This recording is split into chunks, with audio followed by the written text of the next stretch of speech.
Okay, so yan po ang ating topic ngayon, appointed times part 2. Last Sunday yung ating part 1, siyempre. So we are going to study itong Leviticus 23 in line dito po sa ating topic na the appointed times. Just a quick review sa napag-aralan po natin nakaraang linggo. We have studied last Sunday yung significance ng Genesis chapter number 1, particularly itong verse number I'm not mistaken, verse 24, ano po, at yung creation period na pag-aralan po natin from day 1 to day 6, the implementation of the Hebrew word Ereb and Buker, or from evening to morning, was the first day, stated doon sa verse number 5, ano po, and again repeated sa verse number 7, and the evening and the morning were the second day, and so on and so forth until the sixth day. But surprisingly, sa chapter 2 ng Genesis, verse 1 to 4, wala na pong mababasa na Ereb and Buker. Wala nang evening and morning. So we have established that last Sunday that the Hebrew word Ereb and Buker, Ereb means evening and Buker means morning. So in the Hebrew calendar, nauuna po yung gabi and then yung umaga. Highly significant po yan sa prophecy dahil throughout the entire Bible, ganyan po ang setup ng ating Panginoon. Halimbawa, itong 6 days of creation natin sa Genesis chapter 1, ano po, pagdating sa 7th day, there is no more creation na ginawa ng Panginoon. Wala nang action doon. In that, the Bible says He rested on the 7th day. The term rested there implying that the creation was already complete. All the codes embedded in all DNAs ng matter was already completed. Yun ang ibig sabihin sa 7th day. No more Ereb and Buker. And then after Genesis chapter 3, the curse to Adam and Eve after their sin, ano po, ma-observe po natin doon. You go to Genesis chapter 3 in your Bible reading, if you will go there, that God cursed the ground, He cursed man, He cursed the woman, and also the animal and the plant kingdom were altogether cursed. But in the creation period, they were put into order. In Genesis chapter 3, all of the creation were cursed. That means yung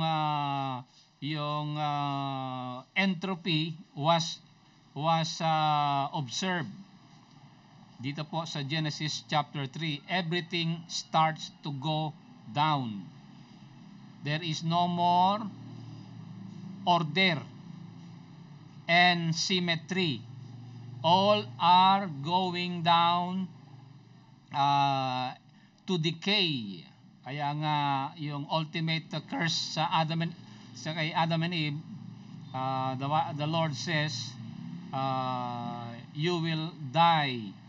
Surely they died, ano po, because of the entropy that was implemented there as a part of the curse to the whole creation. So Adam and Eve was not only cursed, but the entire creation was cursed. So death, degradation, and decay was implemented after Genesis chapter 3. But today, we go back to verse number 14. Ang sabi po doon, sa verse number 14, ano po? And God said, let there be lights and firmament in the heavens to divide the day and the night, and let them be for signs and for seasons. The word seasons there in the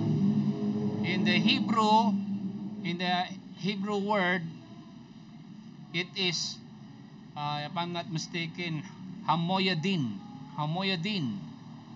in Hebrew. In the English, that is appointed times. So that yan po yung topic natin last Sunday, and we will continue today. Part 2 po tayo, mga kapatid. So we need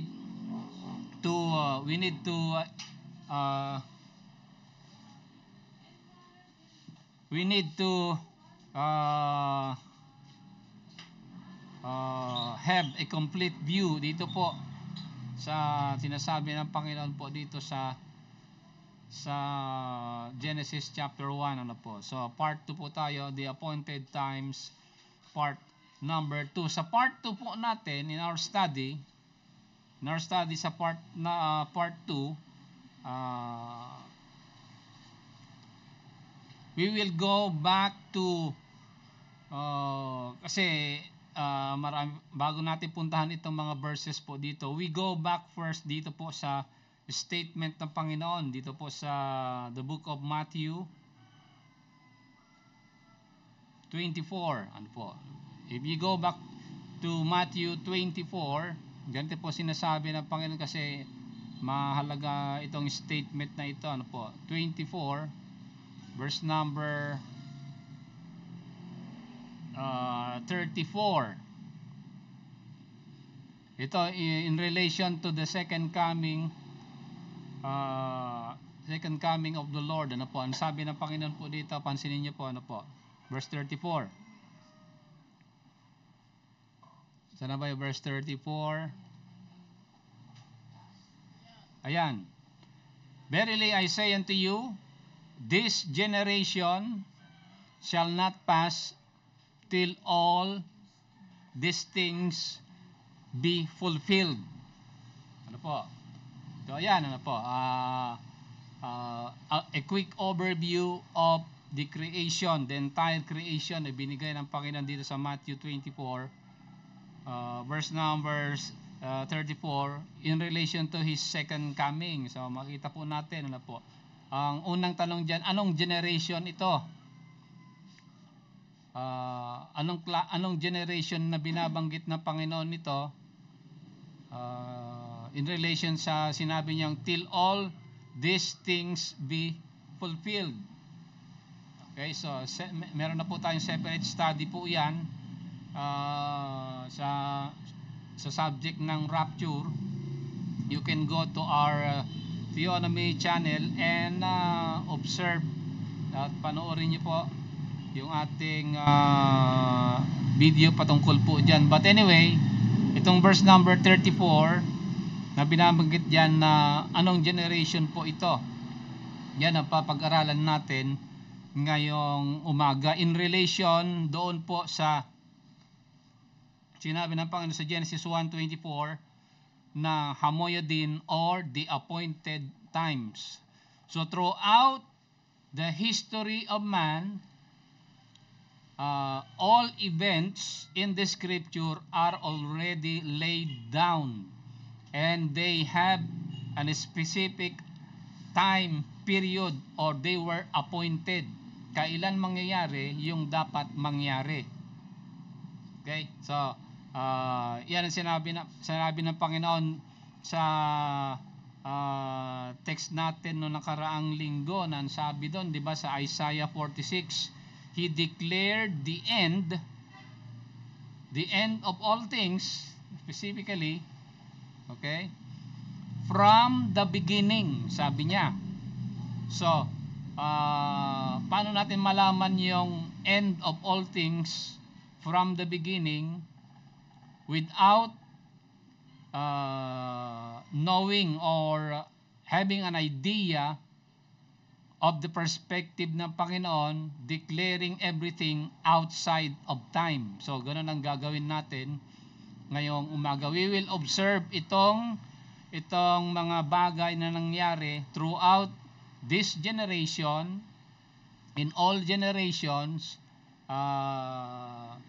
yung mga bagay na nangyari, na they were appointed, na nakita po natin according sa declaration ni Isaiah sa chapter 46, that God declared the end from the beginning, sabi niya po doon last Sunday. So, papag-aralan po natin ano po itong generation na ito. In our study sa subject ng rapture, if you go to our channel, malalaman niyo po doon. If you can remember, sa study natin sa generation na binabanggit dito, yung generation, when we speak about the generation sa Matthew 24, we refer to a specific time period doon sa Matthew 24, di ba?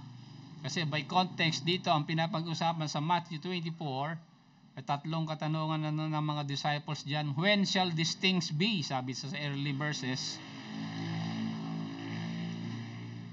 What shall be the sign of thy coming and the end of the world? Sabi nila po doon sa early verses. Kung mapapansin natin, di ba? Ayan, anong verse ba ito? Ayan, sa verse number 3. Okay, tatlong katanungan ng mga disciples. When shall these things be? Secondly, what shall be the sign of thy coming? Thirdly, and the end of the world.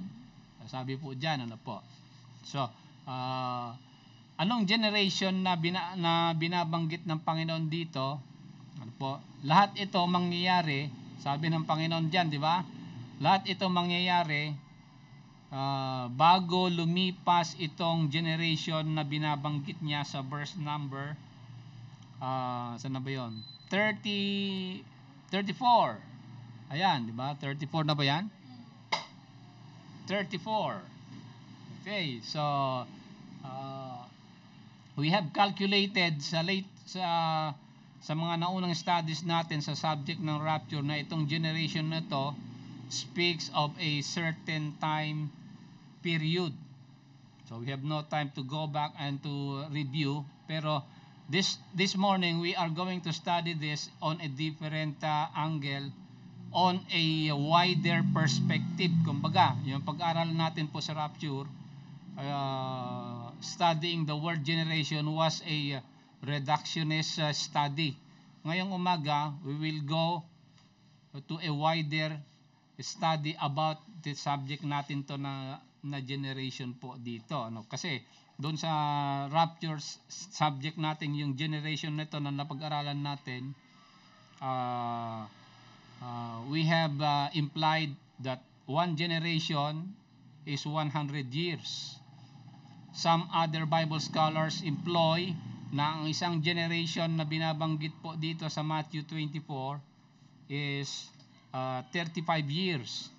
Ibang pag-aaral naman po, some point out that isang generation is 40 years. So, we will study this morning ano ba ang tamang generation na binabanggit po dito. In line po dito sa topic natin, the appointed times part number 2, mga kapatid. Okay? So, ayan yung nasa perspective po natin. So, we will go by definition. Ano ba ang definition ng generation na binabanggit ng Panginoon po dito? Para malaman po natin yung exact meaning na binabanggit po dito, mga kapatid. Okay, so we will go first and foremost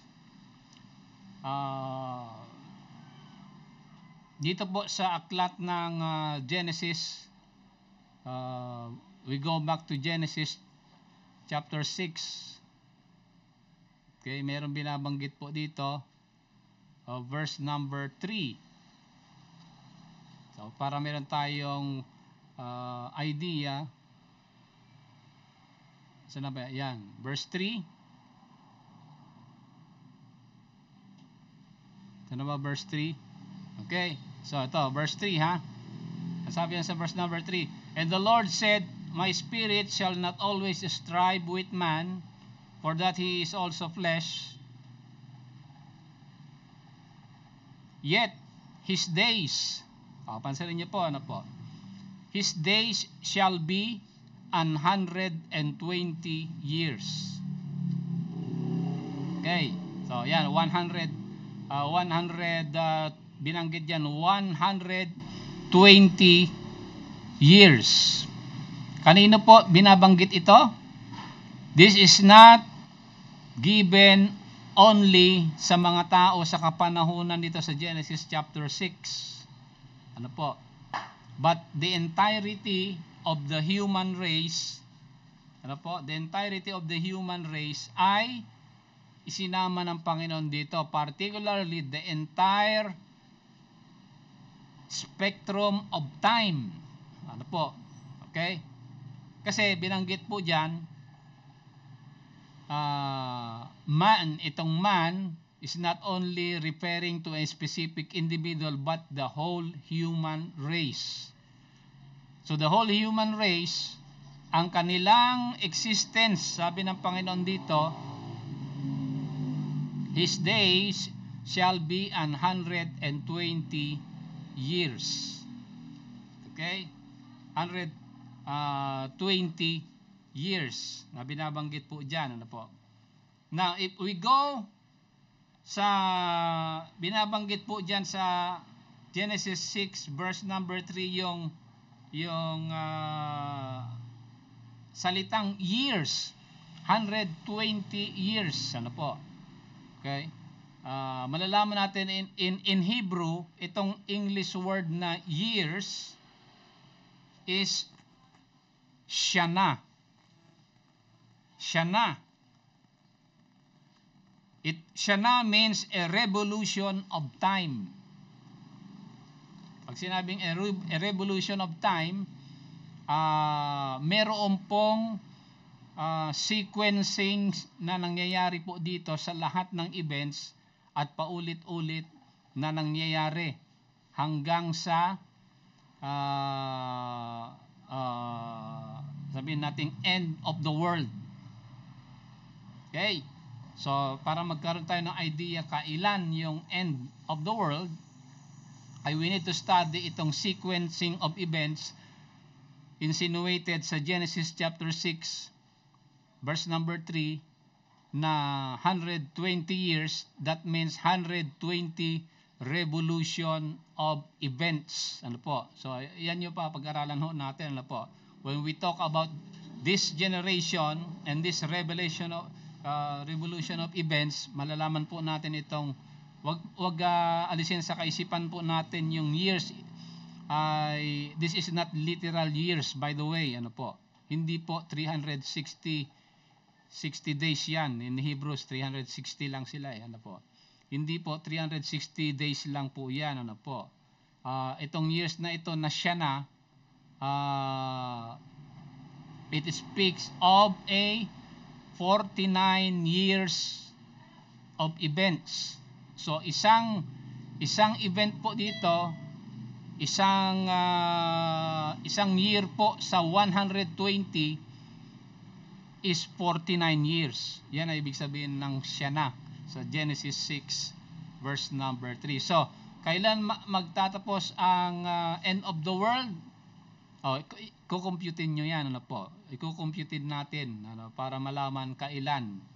So, para makompute natin, we need to lay down itong mga, dapat malaman natin itong mga particulars. Ano po? Itong mga, ang tawag dyan sa mathematics, itong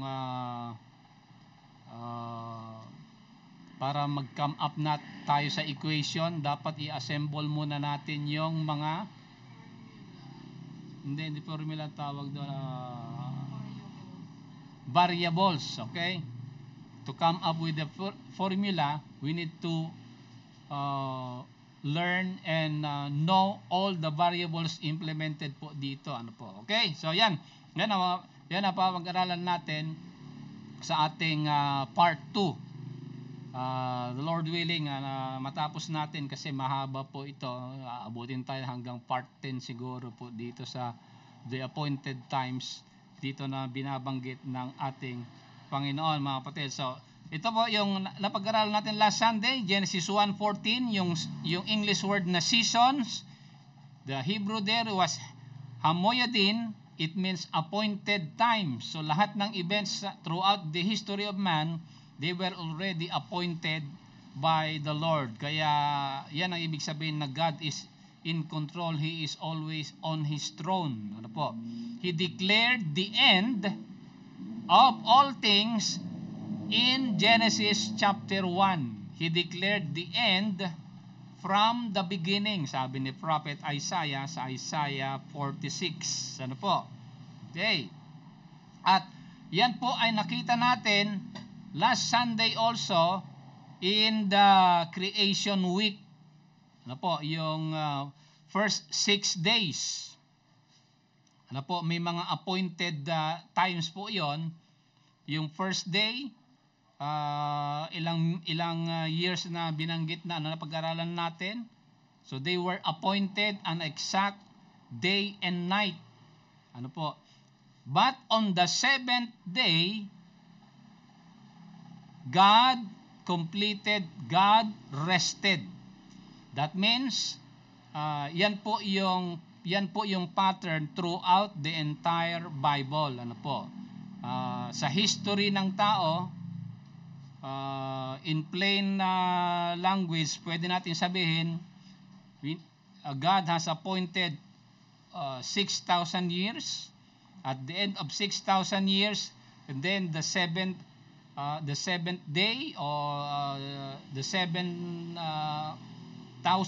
years, ano po, will be the end of all things. So yan yung perspective po natin, mga kapatid. Ano po?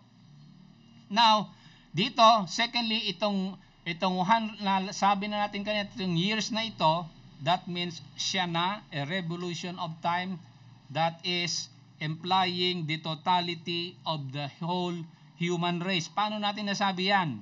Kasi sabi sa Hebrews 1 verse 2, let's go to Hebrews chapter 1 verse 2. Bakit nasabi natin na kasama ang entirety ng sangkatauhan? Kasi sabi sa Hebrews chapter 1 verse number 2, pansanin nyo, ano po? Okay, ano sabi dyan? Hath in these last days spoken unto us by His Son. Tingnan nyo ha, sa kapanahunan ng Panginoon, last day na pala. Okay, last day na sa kapanahunan ng Panginoon. So meron na kayong idea, meron tayong 6 days creation period. At the 7th day, God rested. Pagdating ng Panginoon, sabi diyan ni Apostle Paul, sa kapanahunan ng Panginoon is already the last day. Diba? Sabi diyan, last days. Okay? Last days, spoken to us by His Son. Sabi diyan, whom He had appointed, again, ito yung pinapag-aralan natin, whom He had appointed heir of all things, by whom also He made the worlds. O, tignan niyo yung last word na worlds, di ba? It is in a plural form. At in the Greek language, this is not anymore cosmos. Kasi yung sabi sa John 3:16 na, for God so loved the world. Ang world po doon is cosmos, order. Pero pagdating dito sa Hebrews 1:2, itong world po dito is not anymore cosmos. Ang Greek word po dyan is ano ba ang Greek word dyan? Ionas. Okay? From the Greek word ion. So ito ay ionas. Ibig sabihin ng ionas, literal time domain. Ibig sabihin, from the beginning of time until the end of time. Yan ang ibig sabihin niya na He made the worlds. He created time. Sabi diyan, ano po. Kaya masasabi natin doon sa Genesis chapter 6 verse number 3, yung revolution, yung Shana, or revolution of time, he is referring po dito sa all events in all the worlds in the Ionas, sa loob ng time domain. Sabi po diyan sa Hebrews 1:2. At ito po ay binigyan ng halaga ni Apostle Paul if we go to 1 Corinthians chapter 10. Chapter 10 tayo.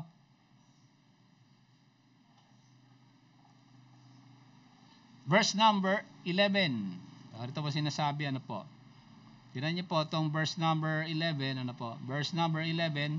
Now all things happened unto them for ensamples, that they are written for our admonition, upon whom the ends of the world are come. Again, binanggit yung ends of the world dyan, ha? Okay? So, yan ang topic po natin, ano po. Yan yung perspective natin.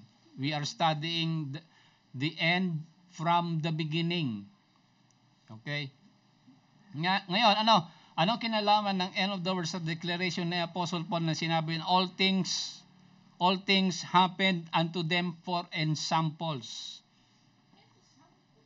or examples. Okay? All things.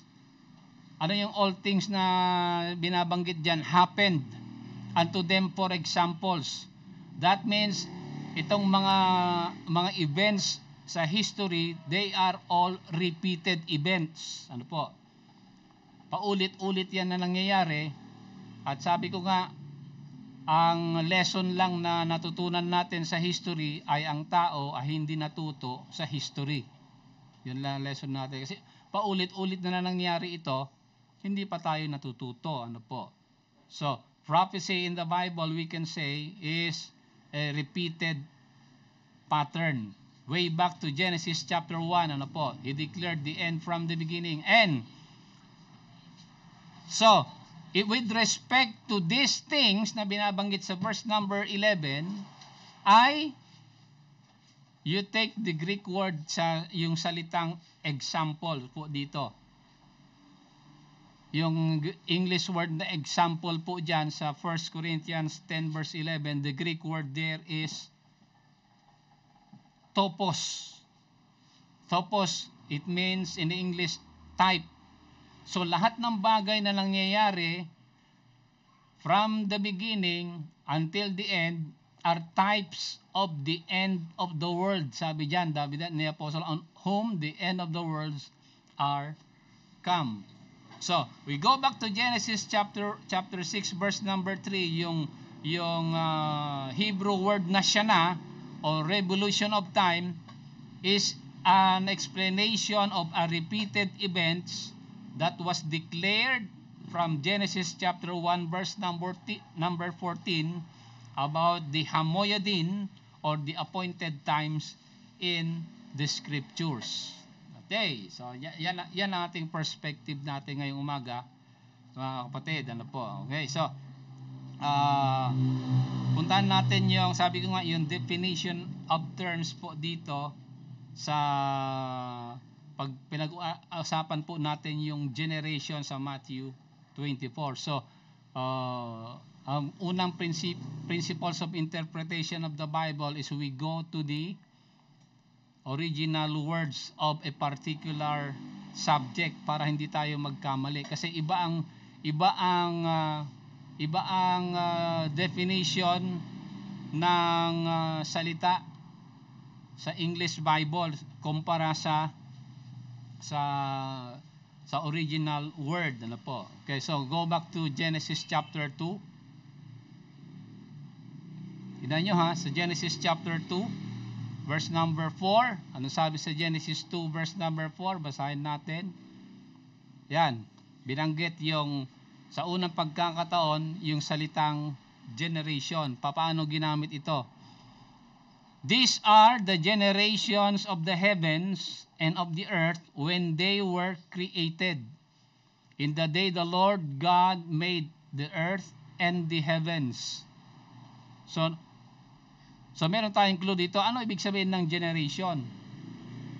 Ang generation dito na binabanggit sa Genesis 2 verse number 4, ano po? Referring to the creation of all matters, ano po? The heavens and the earth, sabi po diyan mga kapatid. Meron daw silang generation. Ano yung generation na binabanggit dito? The generation of the heavens and the earth. So alam na natin paano ginamit yung salitang generation po dito, ano po? Generation here is, it speaks of a particular time period na ginawa yung heavens and earth. Nalaman na po natin yan last Sunday sa Genesis chapter 1, ano po? Meron silang particular time na ginawa and period na ginawa yung mga heavenly forces, both physical and metaphysical forces in the universe. Meron silang specific time na ginawa. Ano po? Ginamit ito na halimbawa ng Panginoon to declare, to establish a pattern in the Holy Scripture that was mentioned all the way hanggang doon sa Book of Revelation, mga kapatid. Mapapansin niyo po itong tinatawag ng mga Bible scholars na heptadic structure of the Bible. Ano po? Ano ibig sabihin na heptadic structure of the Bible? Itong repeated sevens in the Bible. Halimbawa na lang sa Bible reading natin itong sana diyan, Leviticus 23. Yung salitang 7 po doon ay binanggit 10 beses. Okay, mapapansin niyo doon kanina sa Bible reading natin, in the 7th day of the 7th month and on the 7th day of blah blah blah, lahat on the 7th year, and the 10 times binanggit yung salitang sevens in the entire Leviticus number 23 kanina. Ibig sabihin, ito po yung pattern ng prophecy ng Panginoon in the Old Testament. Ano po? So, una po yan, the generations of the heavens and the earth. Paano pagkagamit ito? Yung salitang generation dyan ay the Greek word there is ano yan? Tolda. Okay? Tolda. Lineage. Ibig sabihin yan, ano po? Okay? Or descent. Descent. The descendants of heavens and earth. Pag sinabing the descendants of heavens and the earth, we are referring to, ang tinutukoy po natin dito ay, we are referring to the make-ups, the very fabric of the whole creation. Ano po? You can talk about the DNA and the atoms. Yan ang binabanggit dyan, the generations of the heavens and the earth. Tolda was the Hebrew word there. But chapter 5, if you go to chapter 5, verse number 1, saan na yung chapter 5? Chapter 5 na to? Chapter 5, tingnan nyo po, ano po? Genesis 5 verse number 1 again. And this is the book of the generations of Adam. Ano po? Yan, binanggit po dyan. No? Now, ano ibig sabihin po ito na the generations of Adam po dito? Ito po ay based doon sa Genesis 2:4, which speaks about the atom or the DNA of the whole creation or the very fabric of creation. That was the basis. Dito naman po, pagdating sa humanity, pag binanggit po yung generation of Adam, this is not anymore Tolda, but this is Yalad. The Yalad of Adam, the generations of Adam. Pag sinabing Yalad, in contrast doon sa Tolda, which is the fabric of creation, pag sinabing generation of Adam, this is, we are referring now to the lineage or the Adamic generation. Mapapag-aralan natin yan na maya-maya. Ano po? Okay, itong subject na ito, nakakantok ito kapag hindi ka interesado sa Bible. Ano po? If you are not interested to the words or to the constructions of words in the Bible, aantokin ka nga dito. Ano po? But if you are interested on this subject, hold on dahil marami pa tayong mapapag-aralan po dito. Ano po? Yan yung second time ginamit yung salitang generation.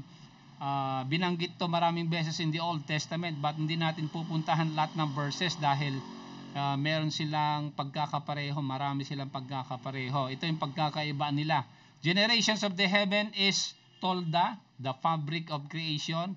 Generation of Adam is yalad, or itong offspring or lineage ni Adam, or the whole human race. Ano po na binabanggit po dyan.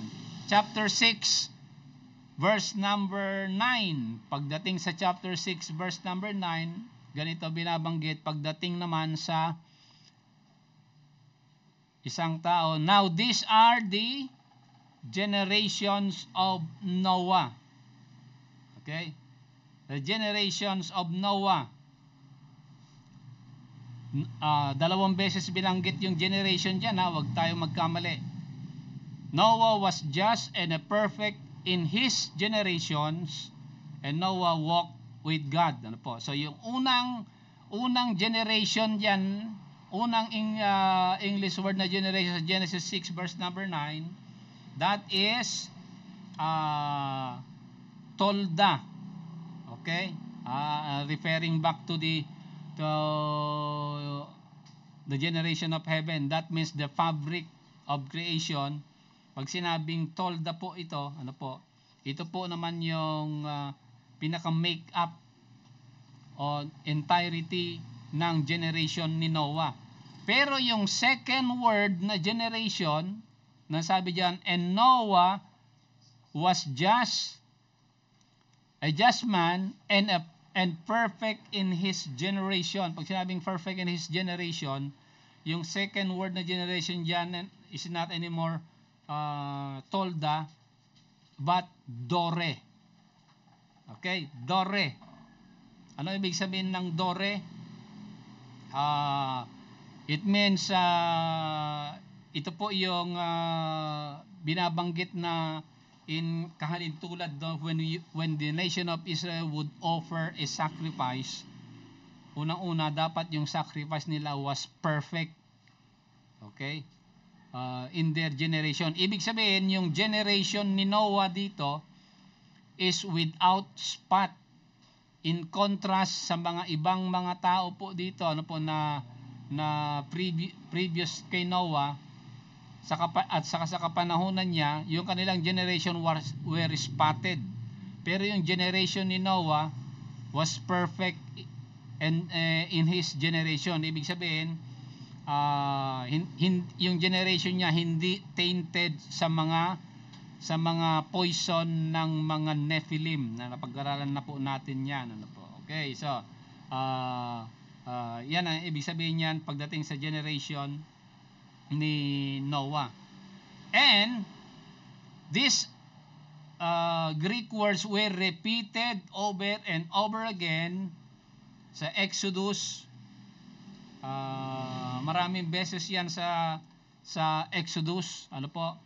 But particularly in Exodus chapter 3, ano po, verse number 15. Tingnan niyo mga kapatid, ano po? Tingnan natin, ito yung kumbaga turning point ng definition of terms po natin ito sa Exodus 3 verse number 15. Ano po?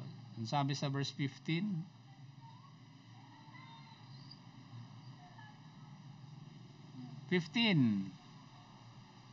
And God said moreover unto Moses, thus thou shalt say unto the children of Israel, and the Lord thy God, the Lord God of your fathers, and the God of Abraham, Isaac, and Jacob, hath sent me unto you. This is my name forever, and this is my memorial unto all generations. So meron na pong criteria po ito. Hindi hindi na lang po ordinary generation. Meron pong criteria, sabi diyan, all generations. Binanggit po 'yan, ano po. Pag sinabing all generations, chapter 12 verse 14, chapter 12 verse 17, chapter 12 verse 42. Paulit-ulit binanggit 'yan, yung salitang all generations, their generations, at saka your generations. Ano po? Ibig sabihin po niyan, pinagsama ng Panginoon yung definition ng tolda and dore. Tolda, the fabric of creation, and dore, perfect and just in their generation. So, ang nation of Israel, comparing to all the nations of the world, the nation of Israel ought to be perfect, and the fabric of their nationhood would be perfect. Sabi po dyan ng ating Panginoon, He used the word, the two Hebrew words, tolda and dore, referring to all generations. So that magmula po ito kay Noah hanggang sa mga 12 tribes of Israel, and then the kings, the prophets, and then the disciples, they were considered by God to be perfect, and their generation is, sabi ni Apostle Peter, di ba sa 1 Peter, you are a royal priesthood, a peculiar people, referring to the nation of Israel. Kasi in all generations, binabanggit po dyan, mga kapatid. Ano po? Okay. Pagdating sa Genesis 15, if we go to Genesis 15, let's go to Genesis 15. Dito tayo magsisimula gumamit ng mathematics. Ano po? Sa Genesis 15, verse number 13. Okay, 13 hanggang 16. Okay, binabanggit po diyan, ano po? Okay? Sa verse 13. Oh. He said to Abraham, "Know for a surety that thy seed shall be a stranger in the land that is not theirs, shall serve them, and they shall afflict them 400 years." Take note dyan, 400 years. Pagdating sa verse 16, ang sabi, "But in the 4th generation, they shall come hither again, for the iniquity of the Amorites is not yet full." So magmula sa 13 hanggang 16, makikita nyo dyan na ang isang generation is equivalent to 100 years ang isang generation, di ba? Okay, so meron na tayong clue. Pagdating sa Psalm 90, tingnan natin sa Psalm 90.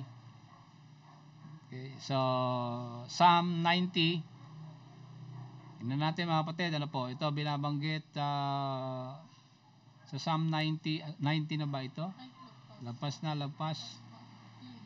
Dali. Okay. Verse number 10. Tignan nyo sa verse number 10, ha? "The days of our years are 80 years and 10, and if by reason of strength they be 80 years." So, dito makikita natin implied yung isang generation pagdating sa kapanahunan ni David. Ilang year yan? 80 years and 10. Ang 1 score is 20. So, 60 plus 10, 70 years. Pag malakas-lakas ka, sabi na ni David, magiging 80 years, magiging 80. So, dito implied ang isang generation sa kapanahunan ni David is 80 years. Okay? So, Yan yung data, marami pang verses, pero ito yung basically makikita natin na mga data kinakailangan para malaman po natin itong pinapag-aralan po natin when we speak about this generation. Ano po? Okay. Sa Matthew 24. Now finally, sa Matthew chapter 1 verse number 17. Ito na, simula ano po. Okay?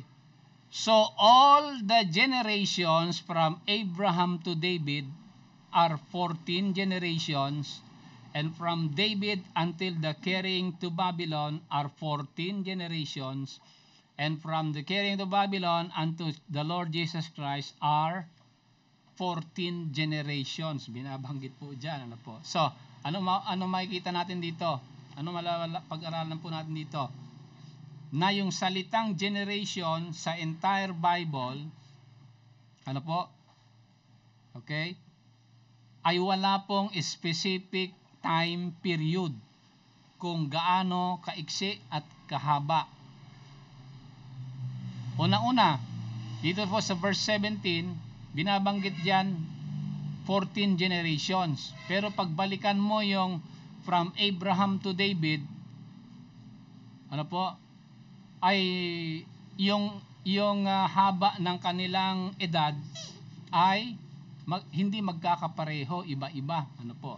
So ibig sabihin, ang generation sa Bible, makikita natin, ito yung unang clue natin, vary in meaning. They vary in meaning. Ano po? Okay, tingnan nyo ha. Halimbawa na lang ito yung next Sunday malalaman natin. Ano po? Okay, magmula kasi binanggit diyan na ano, 'di ba? From Abraham to David and to the carrying of Babylon until the Lord Jesus Christ, binabanggit po diyan, mga kapatid. Ano po? Okay, so meron tayong, tingnan ko yung chart ko dito. Meron tayong chart dito na ito.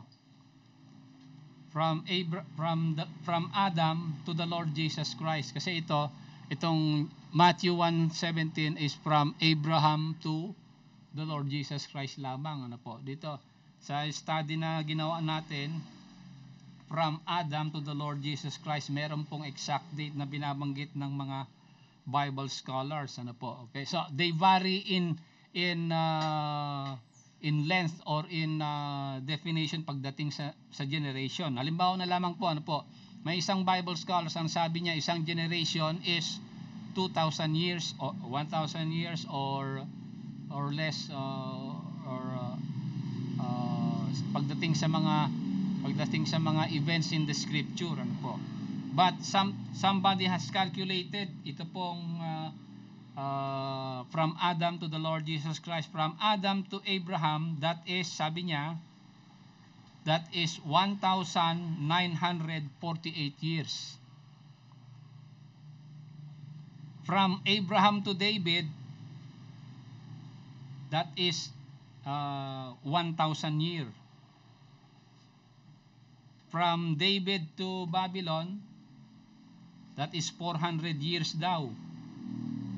From Babylon to the Lord Jesus Christ, that is 600 years.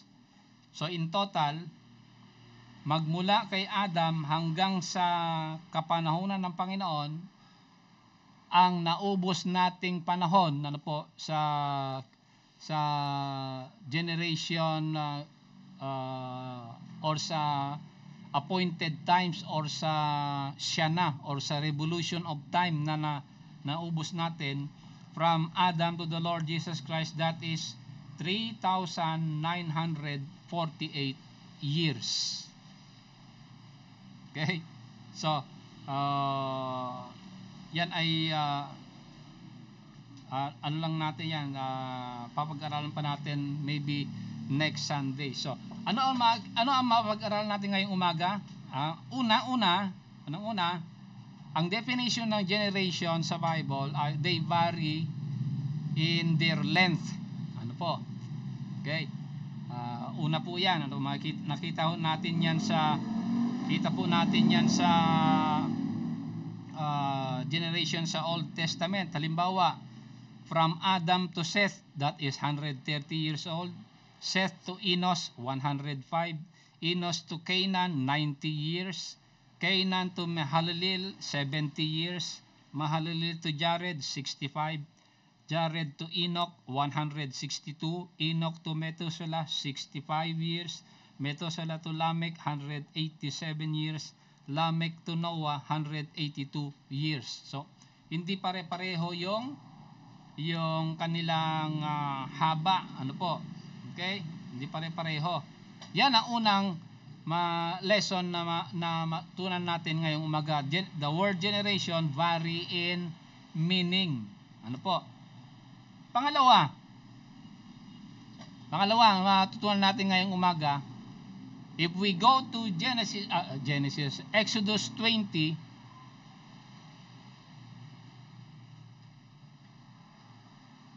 chapter 20, okay, dali verse number 11, ganito sinasabi, ano po, verse 11.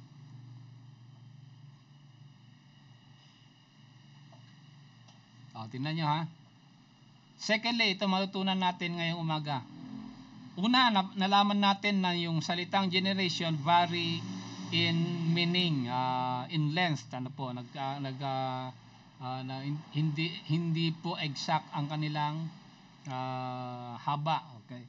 Pangalawa, Exodus 20:11, sabi diyan, for in 6 days the Lord made heaven and earth and the sea and all that in them, and rested on the seventh day. Wherefore the Lord blessed the Sabbath and hallowed it. Secondly, matutunan natin ngayong umaga, ano po, na itong pag-aaral po natin dito sa mga generation po dito, a generation, it imply and they carry, nasabi ko na to kanina, the codes of life.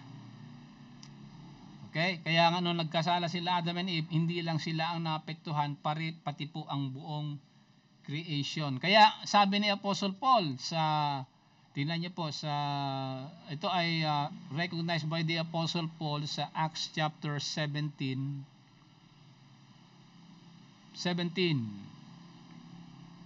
verse number 26. Ano po? Okay, sabi niya, pakinggan niyo po, sabi niya, nung nasa Areopagus si Paul, tingnan nyo ha, nandito naman yung salitang appointed. And God made one blood all nations of men for to dwell on all the face of the earth, and hath determined the times before appointed. Okay, so ito he repeated, he is quoting the prophet Isaiah, where in Isaiah 46, where the prophet Isaiah says God declared the end from the beginning. Okay? Saan? Determined the times before appointed and the bounds of their habitation. But ang striking dyan, sabi dyan, the blood of all nations of men. Okay? Implying that in creation, ano po, pag pinag-usapan po ang the whole generation of man, you are referring to the very codes of life. Sabi nila, ano po, sabi sa science, ang isang DNA ng isang tao, mapandak man yan o matangkad, ay pantay-pantay na 6 feet. Pero pag pinagdugtong-dugtong mo lahat daw ng mga DNA ng isang tao, kanyang DNA, pinagdugtong-dugtong mo, ang haba niyan ay mula dito sa earth, maglalakbay ka papunta sa buwan, at makakabalik ka, babalik sa lupa. Ganun daw kahaba, kadami ang DNA natin. So, yan ay recognize the codes of life ay implied dito po sa study natin sa generation, mga kapatid. Ano po? Pangatlo, dahil nagkakaiba dahil nagkakaiba ang definition or hindi po exact ang sukat ng bawat generation, it imply this also sa Luke 24:27. Tingnan niyo po, ano po ito, pag-aralan natin to next Sunday para meron tayong idea. Pag-aralan next Sunday, ano po, verse number 27. Ano sabi diyan? Tingnan niyo, ha. And beginning at Moses and all the prophets, he expounded unto them in all the scriptures the things concerning himself. Anong ginawa ng Panginoon dito?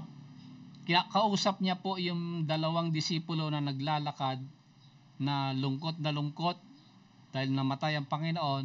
Hindi nila alam, ang kausap nila ang Panginoon. Ang ginawa ng Panginoon, sabi po dito, ipinaliwanag niya mula kay Moses hanggang sa mga propeta, okay, lahat ng mga bagay patungkol sa kanya. So, ito yung lesson natin sa susunod na linggo. Dahil ang definition ng generation sa New Testament ay seemingly in conflict sa Old Testament, ang sabi ng Panginoon, sabi niya po dito, ano po, kasi ang Bible sa kapanahonan ng Panginoon is the Greek Septuagint. Yan ang Bible po nila, ano po. The Greek Septuagint was translated under the order of Ptolemy Philadelphus 2 centuries before the Lord Jesus Christ sa Egypt. At translate po nila, I'm not mistaken, 15 years. Meron pong mga scholars sa lahat ng tribo ng Israel, 70 of them, kaya tinawag yan na Septuagint, that means 70. 70 scholars pumunta sa Alexandria, Egypt, and they translated the Hebrew Bible to the Greek language, not knowing na meron pong pagkakaiba sa Hebrew at saka sa Greek. So in their translation from Hebrew to Greek, mapapansin natin next Sunday yung pagkakaiba ng Hebrew Bible at saka ng Greek Bible. May pagkakaiba po niya, marami. Okay. Ganon din sa napag-aralan natin sa salitang generation. Isa lamang po itong pagkakaiba ng Hebrew at Greek, ano po, Bible, ano po. Kaya ang sabi ng Panginoon, oo nga, ang Bible natin na pinapag-aralan nyo ngayon is the Greek Septuagint. Pero ang sabi ng Panginoon dito, sabi niya, beginning at Moses and the prophets. Okay. O, may idea tayo. But if we go down sa verse number 44, mas maliwanag sinabi ng Panginoon dito sa verse 44, mga kapatid. O, pakinggan nyo dahil ito, matatapos na tayo. Verse 44. And he said unto them, these are the words that I spake unto you while I was yet with you, that all things must be fulfilled which are written. O, take note, ha? First, they are written in the law of Moses, the prophets, and in Psalms. Okay, so pag ikaw ay Hebrew or Jewish or is an Israelite, madinig mo itong tatlong kategorya na yan na the law of Moses, the prophets, and Psalms. Ang iisipin mo, the Lord Jesus Christ is not anymore referring to the Greek Septuagint. Kasi in the Hebrew Bible, sa Hebrew Bible ang tawag nila the Tanakh. The Torah, the law of Moses, the Torah ang tawag diyan sa Hebrew. The prophets, the Ketubim, and in Psalms, the Nebiim. Okay? So pag narinig yan ng Israelites na the law of Moses, prophets, and Psalms, ang iniisip nila sinasabi ng Panginoon na ang interpretation natin, ang understanding natin ay mas maliwanag kung babalik tayo mula sa Greek Septuagint, pabalik tayo sa Hebrew language. Yan ang ibig sabihin po yan ng ating Panginoon sa Luke 24:44. So, when we study the word generation, they vary in meaning, pero to know the exact definition of the term, sabi ng Panginoon, you go back to the law of Moses, the prophets, and the Psalms, the Torah, the Nevi'im, and the Ketubim, or the Tanakh, or the Jewish Bible. Sabi po dyan, ano po. Kaya, pag yan ang ginawa mo, ano mangyayari sa mga disipulo? Sa verse 45, sabi dyan, then, open he their understanding, that they might understand the scriptures. Ano yung, paano daw nila naintindihan? Naintindihan ng mga disipulo dahil ibinalik ng Panginoon ang kaisipan nila from Greek to Hebrew. From the Greek Septuagint, you go back to the law of Moses, the prophets, and Psalms. Sabi po dyan, mga kapatid. Okay, so only an eclectic principle of study of the scripture can know this. So, yan po ang lesson po natin. Ang very essence ng salita ng Panginoon is you go back to the original Bible, sabi po dyan, mga kapatid. Ano po? Okay, so ito yung springboard na papag-aralan natin next Sunday, the Lord willing, dahil mahaba pa ito. Pag-aralan natin yung mga seemingly discrepancies ng Hebrew and Greek. May pagkakaiba po yan, ano po, na malaman po natin. Marami pagkakaiba po nila, pero we will just study yung mga recent at saka dahil hindi natin makover lahat, ano po. Kaya during the time of even before the Reformation, before the time of the Reformation ng mga Protestants, ano po, ang Bible ng Europe noon is the Latin Vulgate. Okay, Latin Vulgate. During the time of Martin Luther, Charles and John Wesley, and William Tyndale, ang Bible na namamayagpag noon, lalo na sa Roman Church, is the Latin Vulgate. Ano po? At doon nagising si Martin Luther dahil as a Roman monk, pinag-aralan niya yung veracity ng Bible. May pagkakaiba, sabi niya. Ano po? Kasi meron siyang na-acquire na copy ng polyglot version ng Bible. Ibig sabihin yung pinagsama yung Greek at saka yung Latin, pinagsama sa isang Bible. So yun ang binasa niya. Pagdating sa English word na repentance sa Latin, ang pagkabasa noon is penitentiam agate, okay, sa Latin. Pagdating naman binasa niya sa Greek, metanoia. Iba naman tong, sabi niya, iba ibig sabihin ng penitentiam agate at saka metanoia, kasi yung penitentiam, ibig sabihin, ang repentance daw is doing penance. Mag-abuloy ka, simba ka ng simba, at saka gagawa ka ng mga 7 sacraments, yun daw yung repentance. Pero nung binasa niya sa Greek, ay iba naman ang meaning ng repentance sa Greek. It is metanoia, it is a change of heart. Sabi niya, ano po, magkaiba, sabi niya. So doon nagsimula yung tinatawag natin sa history na Reformation in Europe. Dahil merong pagkakaiba sa versions ng kanilang Bible. The same thing happened po dito sa Luke 24. Sabi ng Panginoon, kasi ang Bible nyo is only the Greek Septuagint.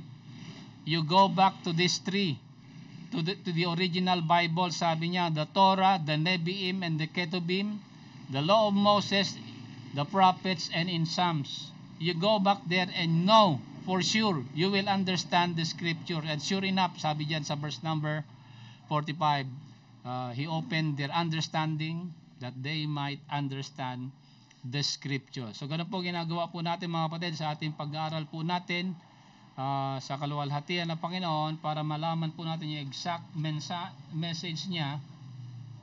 We do the eclectic principle of studying the Bible. So may God bless you. See you next Sunday sa ating susunod na pag-aaral po natin.